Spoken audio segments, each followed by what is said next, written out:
Hello friends, welcome to Sri Tamil channel. விசேஷ நாட்களில் எப்பவும் போல் சக்கரை பொங்கல் பாயாசம்னு செய்யாமல் இந்த மாதிரி ஒரு முறை கல்கண்டு பொங்கல் செஞ்சு பாருங்கள். அதுவும் அவலை வச்சு கல்கண்டு பொங்கல் செஞ்சிங்கன்னா இத்தனை நாள் இதை செய்யாமல் விட்டுட்டோமே அப்படின்னு கண்டிப்பாக யோசிப்பீங்க. அந்தளவுக்கு டேஸ்ட்டு ரொம்பவே நல்லாயிருக்கும். முதல்ல ஒரு பவுலில் 1 கப் அளவுக்கு அவல் எடுத்துக்கங்க. கொஞ்சம் கெட்டி அவலாக பார்த்து எடுத்துக்கங்க. இப்போ இந்த அவலை 2 தடவை நல்லா கழுவிட்டு கொஞ்சமாக தண்ணி தெளித்து இந்த மாதிரி நல்லா கலந்து விட்டுக்கங்க. கலந்து விட்ட இந்த அவலை ஒரு 15 நிமிஷம் அப்படியே வச்சுடுங்க, கொஞ்சம் நேரம் ஊறட்டும்.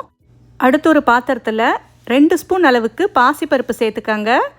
அடுப்பு மீடியம் லோ ஃப்ளேமில் வச்சு இந்த பாசிப்பருப்பை லேசாக வறுத்து விட்டுக்கங்க. பாசிப்பருப்பு ரொம்ப நிறம் மாறக்கூடாது, லேசாக வறுபட்டு வாசனை வந்தாலே போதும். இப்போ பார்த்தீங்கன்னா பாசிப்பருப்பு லேசாக வறுபட்டு சிவக்க ஆரம்பிச்சிடுச்சு. இந்த அளவுக்கு வந்ததும் இப்போ நம்ம ஸ்டவ் ஆஃப் பண்ணிடலாம். இப்போ இந்த பாசிப்பருப்பை ஒரு முறை நல்லா கழுவி எடுத்துக்கங்க. அடுத்து இதில் 1 கப் அளவுக்கு பால் சேர்த்துக்கங்க. தண்ணி சேர்க்காத பால் 1 கப் அளவுக்கு சேர்த்துக்கங்க. இது கூடவே 1.5 கப் அளவுக்கு தண்ணி சேர்த்துக்கங்க. இப்போ இது எல்லாத்தையும் சேர்த்து ஒரு முறை அடியோடு கலந்து விட்டுக்கங்க. சில நேரங்களில் பருப்பு அடியோடு தங்கிடும், அதுக்காகத்தான். இப்போ அடுப்பை மீடியம் ஃப்ளேமில் வச்சு இதை நல்லா வேக வச்சுக்கோங்க. பாசிப்பருப்பு ஓரளவுக்கு நல்லா வெந்து சாஃப்டாகி வரணும். அது வரைக்கும் அடுப்பை மீடியம் ஃப்ளேமில் வச்சு வேக வச்சுக்கலாம். இந்த பாசிப்பருப்பு வெந்து வரத்துக்குள்ளே கல்கண்டு பாகு ரெடி பண்ணிக்கலாம். அதுக்கு ஒரு பாத்திரத்தில் எந்த கப்பால் அவல் அளந்தீங்களோ அதில் 3/4 கப் அளவுக்கு கல்கண்டு எடுத்துக்கங்க. கூடவே ஒரு 1/4 கப்புக்கும் கொஞ்சம் கம்மியாக தண்ணி சேர்த்துக்கங்க. அடுப்பு லோ ஃப்ளேமில் வச்சு இந்த கல்கண்டை தண்ணியில் நல்லா கரையிற வரைக்கும் கலந்து விட்டுட்டே இருங்க. கல்கண்டு கரைஞ்சி வரத்துக்கு கொஞ்சம் டைம் எடுக்கும். பொறுமையாக கல்கண்டு எல்லாமே நல்லா கரையிற வரைக்கும் கலந்து விட்டுக்கலாம். இப்போ பார்த்திங்கன்னா கல்கண்டு கரைஞ்சி வந்துடுச்சு. இப்போ நாம் ஸ்டவ் ஆஃப் பண்ணிடலாம்.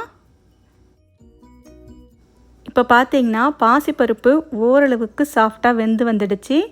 இந்தளவுக்கு பாசிப்பருப்பு வெந்து வந்ததும் அடுத்து இதில் கொஞ்சமாக குங்குமப்பூவை பாலில் கரைச்சி சேர்த்துக்கங்க. கூடவே நாம் கழுவி வச்ச அவலை கையாலேயே நல்லா உதுத்து விட்டு சேர்த்துக்கலாம். இப்போ இந்த அவலை சேர்த்து ஒரு முறை நல்லா கலந்து விட்டுக்கங்க. மீடியம் ஃப்ளேமில் வச்சு வேக விடுங்க.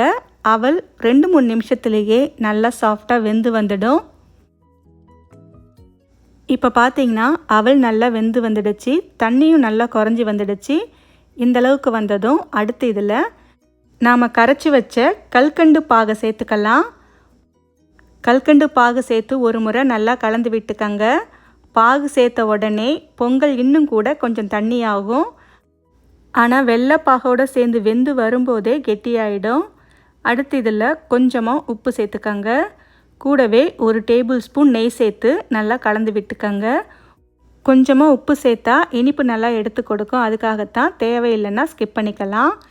அடுத்து இதில் 1/4 ஸ்பூன் அளவுக்கு ஏலக்காய் தூள் சேர்த்துக்கங்க.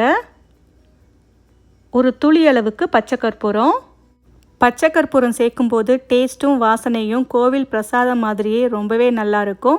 தேவைப்பட்டால் சேர்த்துக்கங்க, இல்லைன்னா ஸ்கிப் பண்ணிக்கலாம். அடுத்து 2 டேபிள் ஸ்பூன் நெய்யில் தேவையான அளவு முந்திரி திராட்சையை பொன்னிறமாக வறுத்து இப்போ இதை அப்படியே பொங்கலில் சேர்த்துக்கங்க.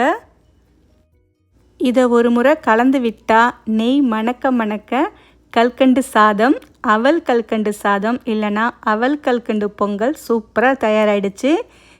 இது சுட சுட சாப்பிட்டாலும் நல்லா இருக்கும், ஆறி போனாலும் சாஃப்டாகவே ரொம்பவே நல்லாயிருக்கும்.